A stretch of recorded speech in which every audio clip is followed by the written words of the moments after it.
Wito wangu wa mwisho kabisa, nchi yetu inapitia wakati mgumu, na leo aliyekuwa rais wa Jamhuri ya Muungano wa Tanzania Dr. John Pombe Magufuli leo rasmi amezikwa katika nyumba yake ya milele, katika kaburi ambalo hawezi yoyote katika sisi kuliepuka. Na chumba chetu cha milele kinachotusubiri mimi na wewe, na ujanja wetu, ukaidi wetu, fedhuli wetu, ukorofi wetu, na kuchupa kwetu mipaka ya Allah jalla fi'ala. Rais huyu aliyepita, Allah alikwisha mkadiria aongoze miaka 5 na miezi 5.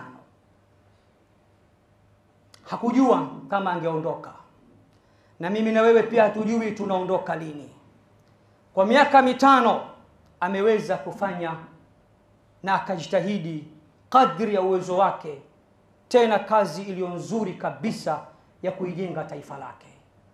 Na sisi kama Watanzania tulimpongeza kwa hilo, na tutaendelea kumpongeza, na kila tutakapoona miradi yake na mambo mbalimbali aliyotufanyia na akaifanyia nchi yake, tutaendelea kumkumbuka kwa hayo. Binafsi ni rais ambaye ziko sababu zinazonifanya nisimsahau, na barua zake 2 alipokuwa waziri wa ardhi mwaka 2007 mwezi wa 9, nilipokataliwa usajili na kibali cha kujenga shule pale mtaa wa Yombo kwa miaka 5, na walionikataza au walionifanyia kisokorokwino ni Waislamu wenzangu waliokuwa katika sekta ya ardhi. Nilipomwendea kwa siku 2 aliweza kuniandikia barua, na barua ile ilisainiwa na wasaidizi wake 2. Na namna alivyowapelekesha, nimeletewa barua 2 ndani ya mwezi mmoja tu wa 9. Barua zote zina muktadha ule ule, zimesainiwa na watu 2 tofauti. Nikaona kidume kawapelekesha mpaka hawajui cha kufanya wasaidizi wake. Kila mmoja kaniletea barua ile ile ya kukubaliwa na kupewa kibali cha kujenga, na yeye mwenyewe ajui kama nimetoa barua 2. Mchecheto ule. Uislamu umetuambia asiyeshukuru watu hawezi kumshukuru hata Allah. Ninayoyaongea sitafuti radhi ya mtu yoyote. Jitahidini sana kuhofia kuwadhania watu dhana mbaya. Baadhi ya Waislamu nikisema hivyo tu wanasema kishiki kabadilika, kawa mtu wa serikali, kashanunuliwa. Hizi ni fikra zako. Mimi mwanadamu, kwenye kusema naweza kupatia na naweza kukosea. Na kwa taarifa yako, huu ni mwaka wa 26 tangia nianze da'wa. Nimeanza mdogo sana mpaka nimekuwa sasa mtu mzima. Bila shaka katika kipindi cha miaka 26 kuna pahala pengi nimepatia na kuna pahala pengi nimekosea. Wanadamu hakuna ambaye anapatia moja kwa moja au anakosea moja kwa moja. Kwa utakapoona kuna kitu tumetereza, hebu nifuate, naomba Sheikh hili likoje, nitakuelimisha. Dini yetu haitukatazi kumpongeza asiyekuwa Muislamu kwa tabia njema alizonazo. Naongea masuala ya kitaifa. Ameijenga taifa kadri ya uwezo wake, mabarabara, maflyover, mpaka baharini kaingia vivuko mbalimbali, mpaka angani kaingia madege mbalimbali. Cha kushangaza kaingiza mkono wake hata katika misikiti. Naomba leo niwe shuhuda kwenu nyinyi kwa tukio moja alilolifanya mbele yangu Chato. Mwaka 2019 huyu bwana 2018 alimpigia Mheshimiwa Waziri Mkuu katika uwanja wa Taifa katika yale mashindano makubwa zaidi ya Qur'ani tukufu, mashindano yaliyotupa heshima wa Tanzania na dunia kuona kwamba Watanzania wanaipenda Qur'an na ni watu wako vizuri sana. Na mwaka huu nakualikeni rasmi, mashindano yapo mwezi ujao tarehe 25. Tuseme insha Allah. Jua mvua visikuzuie, njoo katika mashindano ya Qur'ani tukufu. Tuambie dunia kwamba hakuna mkusanyiko uliouvunja rekodi Tanzania isipokuwa ni mashindano ya Qur'ani tukufu. Msiniangalie mimi. Kuna wengine wananiangalia mimi tu. Nani kaandaa kishki? Bwana ale jina mimi tu. Mimi najua kuna watu mimi nikisema 1 jumlisha 1 wao watasema 11. Akisema mwingine 1 jumlisha 1 watasema 2. Madama akasema kishki, 1 jumlisha 1, hata hiyo hisabati ataikosea, atasema 11 hiyo. Akisema mwingine 1 jumlisha 1 asema 2, anapatia hisabu vizuri. Hilo mimi nalijua fika, na hilo halinipi taabu, kwa sababu nimeshakuwa mkongwe katika da'wa, miaka 25, ni experience ya kutosha kiasi chake. Kwa hiyo Waislamu akampigia waziri mkuu simu, akamwambia hao wote ni Waislamu? Akasema ndio. Mwakani watakuwepo? Akasema ndio. Amekuja mwenyewe rais wa nchi, wala sisi hatukumwalika. Huu ndio kweli. Hayo kayasema waziri mkuu, na yeye mwenyewe kayarudia alipokuja. Alipokuwa pale uwanjani, nikamchomekea kiwanja ambacho tulikiomba na wazee wetu, wameshafariki wazee 7, wamebaki 2 tu. Kilichoshikana na shule yetu ya Al-Hikma Girls na msikiti wa Nurul Yaqin, nikamuomba pale pale na akatamka tupewe.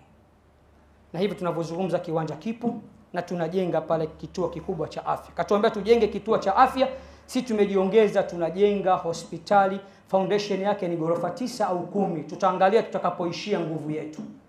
Tukiweza kumaliza yote itakuwa hospitali. Tukishindwa ghorofa 1, 2, vile Allah atakavyotujalia tutaifanya kwa kituo kikubwa cha afya. Ni alama aliyotuachia Dr. John Pombe Magufuli. Akasema mimi ninaomba pia nijengewe msikiti na taasisi yenu Chato. Tuseme kweli tu, wewe Muislamu hapo ulipo, unaweza kukubali kijijini kwako ujengewe kanisa? Tuambiane kweli tu. Akasema nijengeni. Siku ya kuweka jiwe la msingi na msikiti unaendelea, tumuombe Allah umalizie salama salimini. Tuseme amin. Siku ya kuweka jiwe la msingi ametamka maneno mazito yule mzee, nikamwombea Allah ampe hidayah. Lakini Allah kama unavyojua, ukimuomba ana mawili, anaweza akapokea na asipokee. Ndio hikma za Allah.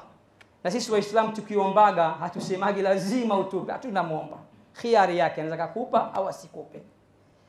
Waislamu akasema nataka Qur'ani isomwe hapa Chato katika kijiji changu. Wallahi machozi yanilenga, akasema ya Rabbi, huyu jamaa kasilimu ni si hatujui. Yaani unaleta msikiti kijijini kwako, unataka watu wako wasilimishwe, si ndio maana yake? Alafu unasema nataka Qur'ani tukufu isomwe hapo. Kwa nini tusimkumbuke kwa hayo? Msikiti Sumbawanga utakuvunjwa na mkuu wa mkoa akapiga simu stop, na pesa kapeleka na ufunguzi kaenda. Mfalme wa Morocco kaja, nijengee msikiti. Unataka nini? Nataka msikiti. Sisi Waislamu dini yetu ina mipaka, hasa inapokuwa mtu ambaye sio imani mwenzetu. Hatuna dua ya kuomba, ila tunamwambia Mwenyezi Mungu, yeye ndiye aliyemuumba, yeye ndiye anamjua na anajua malipo ambayo anastahili kulipwa. Allah atamlipa malipo stahiki kama anavyojua yeye Allah. Kwa hiyo wale waliosoma akida wanajua dua hizi ni dua za aina gani. Wasiojua mahakimu mbalimbali watakurupoka. Hukuelewa nifuate nikuelimishe. Waislamu, basi la Tanzania likiwa katikati ya njia, dereva anafia njiani. Abiria zaidi ya milioni 55 wamo ndani ya basi, wanasuasua, wengine wanalia, wengine wanahuzunika. Nani ataisogeza hili basi mpaka mwishoe mwa safari yake? Kwa nini? Nahodha na dereva amefia njiani, ili hali basi bado limo na watu wake wamo ndani ya basi. Kwa mujibu wa nchi hii, makamu wa rais ndio anatakiwa kushika kijiti. Na tayari mama yetu Mheshimiwa Rais wa Jamhuri ya Muungano wa Tanzania, mama yetu Samia Suluhu Hassan, amekwisha apishwa na ameshakuwa rais wa nchi hii. Utake ndivyo hivyo hivyo na usitake ndio hivyo hivyo. Kuna vitu vingine ni ndio hivyo hivyo, hata usemeje. Na ndio maana nilipopigiwa simu na baadhi ya vijana Dodoma, Rais Magufuli akachangisha mchango wa msikiti ndani ya kanisa, naulizwa inafaa au haifai. Swali langu lilikuwa ni moja tu, kwa nini tukaushe vinywa vyetu, koo zetu, tumalize mate zetu? Nilikuwa naulize, limeshatokea. Kidume unaweza kumzuia asichangishe? Kuna vitu vingine haina haja atakupa fatwa.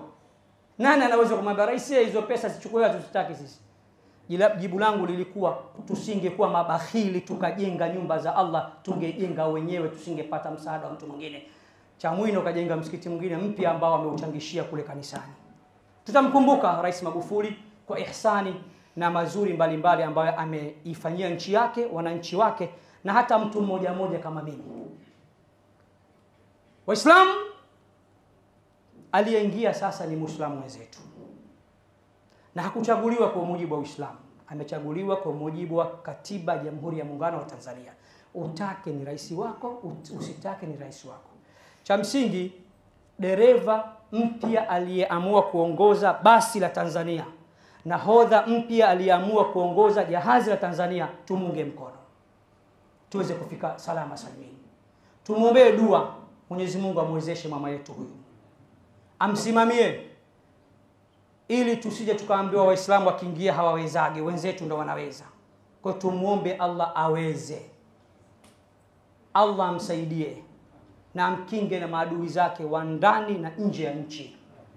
Na kwa taarifa yako tu, kwa mujibu wa ulama Ahlus Sunna wal Jamaa, kumuombea rais aliye Muislamu ni jambo ambalo limo.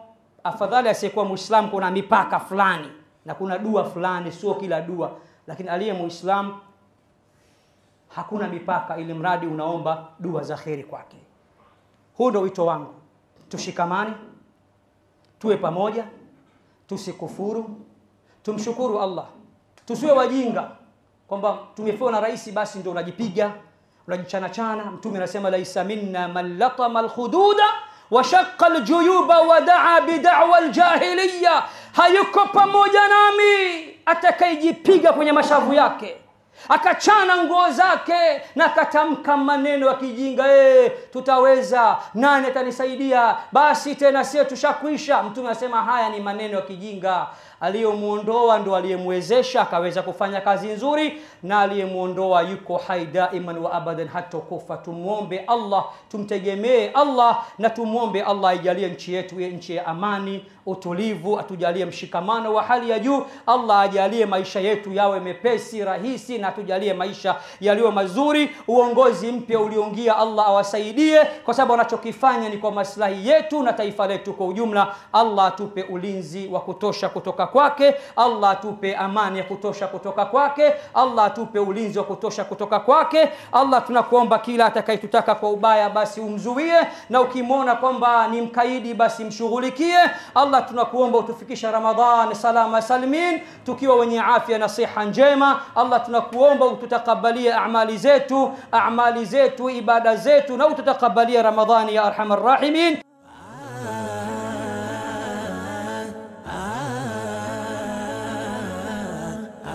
Kishki TV, nuru ya dini yako.